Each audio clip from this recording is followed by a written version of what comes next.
Hi friends, ಎಲ್ಲ ಹೆಂಗಿದ್ದೀರಾ? ಚೆನ್ನಾಗಿದ್ದೀರಾ? ನಾನು ಚೆನ್ನಾಗಿದ್ದೀನಿ ಫ್ರೆಂಡ್ಸ್. ಯಾರೆಲ್ಲ ಇನ್ನೂ ನನ್ನ ಚಾನಲ್ಗೆ ಸಬ್ಸ್ಕ್ರೈಬ್ ಆಗಿಲ್ಲೋ ಪ್ಲೀಸ್ ಸಬ್ಸ್ಕ್ರೈಬ್ ಆಗಿ, ಲೈಕ್ ಕೊಡಿ, ಕಮೆಂಟ್ ಕೊಡಿ. ಲೈಕ್ ಕೊಡೋದಂತೂ ಮರಿಬೇಡಿ ಫ್ರೆಂಡ್ಸ್. ವಿಡಿಯೋ ಸ್ಟಾರ್ಟ್ ಮಾಡೋಣ ಬನ್ನಿ ಫ್ರೆಂಡ್ಸ್. ಇದು ಫೆಬ್ರವರಿ 3ನೇ ತಾರೀಕು ಮಧ್ಯಾಹ್ನ ಸೊಪ್ಪು ಕೀಳಕ್ಕೆ ಹೋಗಿದ್ವಿ. ನಾನು ಅಮ್ಮ ಹತ್ರ ಹೋಗ್ಬಿಟ್ಟು ನೋಡಿಕೊಂಡು ಮಾತಾಡ್ಸ್ಕೊಂಡು ಬಂದಿದ್ದೆ ನಾನು ಆವತ್ತು. ಆಮೇಲೆ ಹಿಂಗೆ ತಮಾಷೆ ಮಾಡಿಕೊಂಡು ನಾವು ಸೊಪ್ಪು ಕೀಳ್ತಾಯಿದ್ವಿ.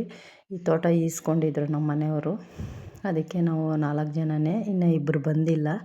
ಅದಕ್ಕೆ ನಾವು 4 ಜನನೇ ಸೊಪ್ಪು ಇದ್ದೀವಿ. ಹಿಂಗೆ ಮಾತಾಡಿಕೊಂಡು ಅಪ್ಪಗೆ ಫೋನ್ ಮಾಡಿಬಿಟ್ಟು ಅಪ್ಪ ಹತ್ರ ಎಲ್ಲ ಮಾತಾಡಿಕೊಂಡು ನಾವು ಹಿಂಗೆ ಕೀಳ್ತಾಯಿದ್ವಿ. ಅಂದರೆ ಫ್ರೆಂಡ್ಸ್, ನಾನು ಒಂದು ಹೇಳ್ತೀನಿ, ಅಪ್ಪ ಅಮ್ಮ ಇರೋ ಗಂಟ ಚೆನ್ನಾಗಿ ನೋಡ್ಕೊಳ್ಳಿ ಅಂತ ಕೇಳೋಕ್ಕೆ ಇಷ್ಟಪಡ್ತೀನಿ. ಯಾಕಂದರೆ ಅಪ್ಪ ಅಮ್ಮ ಹೋದ್ಮೇಲೆ ನಮಗೆ ಯಾರು, ನಮಗೆ ತಂದೆ ತಾಯಿ ಎಷ್ಟೇ ಕೋಟಿ ಕೊಟ್ಟರು ನಮಗೆ ತಂದೆ ತಾಯಿ ಸಿಕ್ಕಲ್ಲ. ತಂದೆ ತಾಯಿ ಪ್ರೀತಿನೂ ಸಿಕ್ಕಲ್ಲ, ನಮ್ಮ ತಂದೆ ತಾಯಿನೂ ನಮಗೆ ಸಿಗಲ್ಲ. ಅವರು ಇರೋ ಅಷ್ಟು ದಿವಸ ಚೆನ್ನಾಗಿ ನೋಡಿಕೊಂಡು ಚೆನ್ನಾಗಿ ಅವ್ರ ಹತ್ರ ಚೆನ್ನಾಗಿರ್ರಿ, ಅವ್ರನ್ನ ಚೆನ್ನಾಗಿ ನೋಡ್ಕೋಬೇಕು ಅಂತ ನಾನು ನಿಮ್ಮ ಹತ್ರ ಕೇಳ್ತೀನಿ. ಯಾಕೆ ಈ ಥರ ಹೇಳ್ತಾಯಿದ್ದೀನಿ ಅಂದರೆ, ನಾವು ಈ ಥರ ಸೊಪ್ಪು ಕೀಳ್ತಾಯಿದ್ವಿ. ನನಗೆ ಹೇಳೋಕ್ಕೂ ನನಗೆ ಆಗ್ತಾಯಿಲ್ಲ.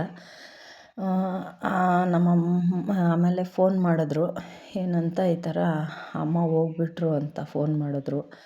ನನಗೆ ಏನು ಮಾಡಬೇಕು ಅಂತಲೂ ನನಗೆ ಗೊತ್ತಾಗಿಲ್ಲ ಫ್ರೆಂಡ್ಸ್. ನಿಜ ಹೆಂಗಾಗೋಗಿತ್ತು ಅಂದರೆ, ಅಮ್ಮ ಹೋಗ್ಬಿಟ್ರು ಅಂತ ಕೇಳಿದ ತಕ್ಷಣ ನನಗೆ ಏನೋ ಒಂಥರ ಆಗೋಯಿತು. ತುಂಬ ಬೇಜಾರಾಗೋಯಿತು ನನಗಂತೂ. ಆಮೇಲೆ ಹಂಗೆ ಮಕ್ಕಳನ್ನೆಲ್ಲ ಕರ್ಕೊಂಡು ನಾವು ಹಂಗೆ ಹೋದ್ವಿ. ಆಮೇಲೆ ಟೆಂಪೋ ಓಡಿಸ್ತಾರಲ್ಲ ಆ ಎಣ್ಣೆಗೆ ಅಲ್ಲಿ ಸೊಪ್ಪು ಹಾಕ್ಬಿಡು ಅಂತ ಹೇಳ್ಬಿಟ್ಟು ನಾವು ಹೋದ್ವಿ ಮಕ್ಕಳನ್ನೆಲ್ಲ ಕರ್ಕೊಂಡು. ನಮ್ಮಮ್ಮ ಇಷ್ಟು ಬೇಗ ನಮ್ಮನ್ನೆಲ್ಲ ಬಿಟ್ಟು ಹೋಗ್ತಾರಂತ ನಾವು ಅಂದ್ಕೊಂಡಿದ್ದಿಲ್ಲ.